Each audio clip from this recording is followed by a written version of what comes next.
Hello again, guys. It is I-Freeze700. We are back with some Kingdom Under Fire lore. This time, what the fuck is Cirith? So, Cirith is one of my favorite characters, as we don't really know who the fuck she is. We don't know what her personality is. We don't know what's her true face. Obviously, one face is false, and we know that from Kingdom Under Fire Crusaders. But still, even when she's with others, it's a very hard determinant to see who she really is. And I love mysterious characters like that. Mysterious bitches always get my dick. Especially with them hips. Oof. But, I digress. Cirith is a very interesting person because she is a Yenachary, which means that she is a very elite Dark Elf. And she personifies what it is the Dark Elves are. They're magically prowess. Cirith literally just casts vortex lightning spells on the whim. That's how magically prowess she is. A person who is a human would have to actually have a staff and whip out a little bit of a movement or ritual in order to cast that kind of vortex capabilities. Cirith's able to do it just on the whim. So already you kind of see that she is really powerful. Now, she's not a dedicated mage. As I said, with elves and stuff, magic is easier, but the reason why they're usually not the best is because they usually don't dedicate themselves that much to it. Cirith is instead dedicated as an assassin. That is right. She is a perfect person at being undercover and assassinating people. Does she hide in the shadows? No. She's the person who will assassinate you after you called her your lifelong friend, after you got drunk at a bar with her, and all of a sudden she slipped poison into your drink. Or she'll stick a knife right into your kidney and watch you bleed out. That's the kind of assassinations we're talking about here. We're not talking about someone like, oh, I'm going to sneak into the fortress and poison the king's medicine. No. She's the person who will act like your best friend and then stab you in the back while still giving you the smile that made you felt so happy to call her your friend to begin with. This is the kind of cold-hearted bitch that she is. This is why I love her. Now, the interesting thing about Cirith is that not only does she cast magic at whim, and not only does she fight really well, but she's always an officer in an army. She's never usually a commander. This is, of course, for multiple reasons. You see, Cirith is very loyal to Veland, and there are Dark Elves who do not like Veland, because they do not like the fact that Veland is ruled by vampires. So, being Dark Elves, they are very snooty and arrogant in believing that they are just superior. Her job is actually to monitor other Dark Elves. So, in order to monitor Dark Elves better, it's better if she's not in a position of command.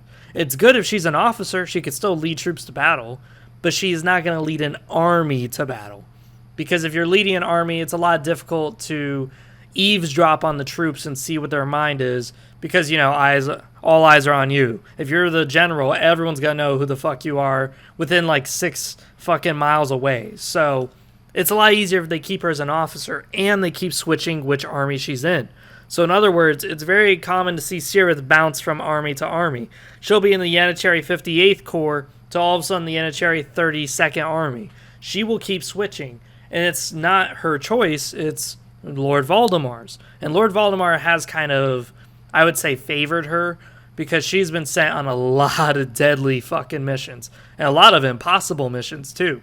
Now, I know what you're thinking. Well, if she's such an efficient assassin, how does she do it? What does she do that makes her so fucking good at assassinating people and so good at gathering intel and knowledge? Well, she adopts the personality of her sister, Nakmir. Nakmir is her sister, and her sister is obsessed with jewelry, obsessed with men, and, well, just kind of a dumbass. And this is who Cirith imitates. Anytime she's not around her sister and she is deployed into an army that she's supposed to investigate, she acts like this. She acts like an airhead who's bloodthirsty, who's always into men, always talking about jewels. Yeah, this is the kind of person Cirith will personify. This is, of course, a very interesting cover to put on because she acts like a total airhead, a total dumbass. And by doing so, people actually let their guards down. They firmly believe that she is a dumbass. Even Marine Strident, who is an overseer, who has documents, she knows that there is a spy spying on her own troops, spying on even her. She knows this. Even then, she still says in her report that Cirith is very convincing. Very, very convincing. There are times where a Marine forgets that Cirith is in fact the assassin who's supposed to keep an eye on for traitorous Dark Elves. That's how convincing Cirith is when she acts like a dumbass. Now, the only issue with her facade that I've seen is that, one, she casts magic really good, like better than most Dark Elves. So that's already an issue, and a lot of Dark Elves do talk about that. Like, they can't believe it. She's such a dumbass, yet she casts magic so fucking beautifully. Also, when she's more or less on her downtime, she kind of tends to forget that she shouldn't be reading a book, but she does. She'll read a book in one hand. And people will talk about it going, damn, did you know she could read? She's so fucking stupid. How fucking can she read? Now, as far as, like, wondering why it is that you think that she would be a dumbass, it's pretty simple. Anytime that there's, like, a battle going on, she'll talk about how sexy the men are, or she'll talk about, oh, no, my jewels are getting a little dusty. And that's something that, like, if you're over here covered in sweat, your back's sore because you're cutting into these dudes, you're just going to yell at her and be like, shut the fuck up, Cirith. Now is not the time. But also, because anytime she offers tactical input, it's always bloodthirsty. Like, she could point out that, hey, there's a dam nearby, we could just flood the enemy's camp. But instead what she points out is, why don't we just kill them all? It's more fun this way.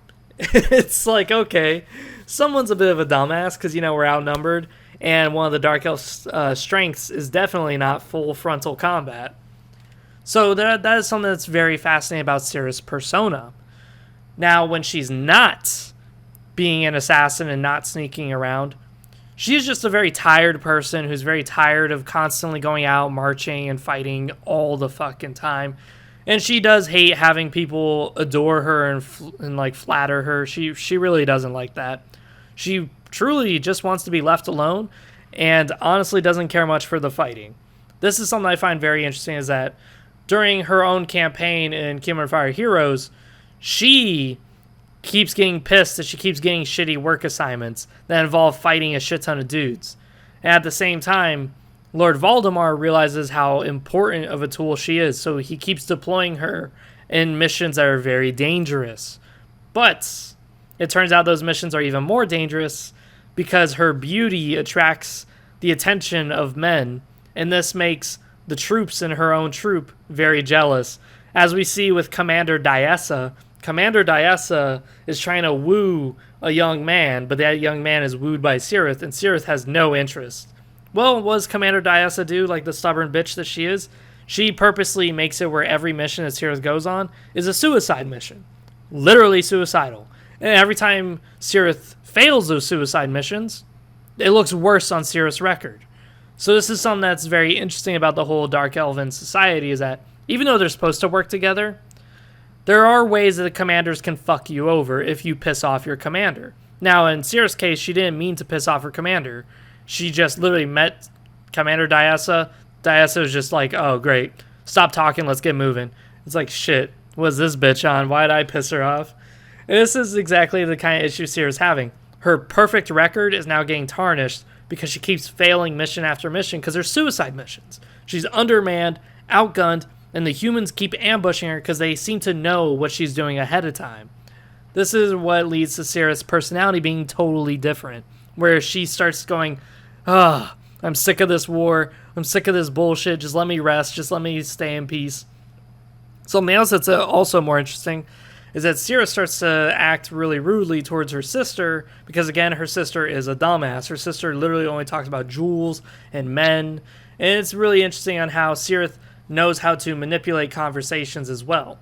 As anytime Commander Diessa finally gets on Cirith's nerves, she'll actually flirt with the guy who's head over heels for her, and that of course pisses off the commander more. So as far as Cirith goes, I would say she's very cunning, very awesome indeed. She's smart. She knows how to fight really crazily, too. She'll use her fucking hair net, her little ponytail there. She'll use it as a whip to smack people around with. It is really awesome watching her fight. Now, there are some other things about Cirith that I find very interesting. Like, as far as history goes, she was deployed in Lucretia's unit to spy on Lucretia, but more importantly, to spy on Rithrin. Rithrin is the leader of the Cadus forces, and Velon knew this. But the issue was that they were interested because Rithrin knew where the Ancient Heart is. And for those of you who don't know, the Ancient Heart is literally the most powerful artifact in the world. If you control that, you have the power of God at your fingertips. So, of course, Cirith did what she did.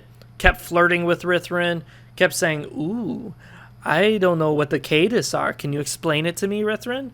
And Rithrin would go, oh, sure, I could talk to you for hours. And that's what Rithrin would do. He would fall into her trap. Finally, Cirith would go with Rithrin to the Ancient Heart location, more or less to join the Cadis. But the area gets so riddled with orcs and humans fighting each other, and of course she's basically trying to pretend to be a Cadis by this point, so now they're getting hit as well, that she just separates and flees over to her next assignment, which is another Yenacheri army. But this time, she's not here to spy on them, she's just here to be deployed to chase after the Ancient Heart. Because again, the whole subterfuge with Rithrin didn't work out because Rithrin was fucking surrounded by human forces who were gonna just kill him anyways. So it's not exactly a good idea to stick around that situation. So that's something I find very interesting about Cirith. I hope you guys enjoyed this. Maybe you guys comment down below and say, hey, wow, Cirith really is interesting. She has this weird personality change. She's honestly very hard to pin down and say, shit, who is she exactly? But I also like the way her combat style is. And I also love the way she can more or less assassinate people. Anytime I play as like a spy or an assassin, I always look up to Cirith because I'm always like, dude, I want to like befriend my target and just convince him to kill himself, or maybe right when he's like about to propose to the woman he loves, I just stab him in the back right in the altar, just to show like how cunning and devious Cirith is. Because that's exactly what the kind of shit she does. She befriends you, and right when you could trust her more than you could trust your own family, that's when she would strike. So besides that, this has been Freezer 700. I'm out. See you guys next time.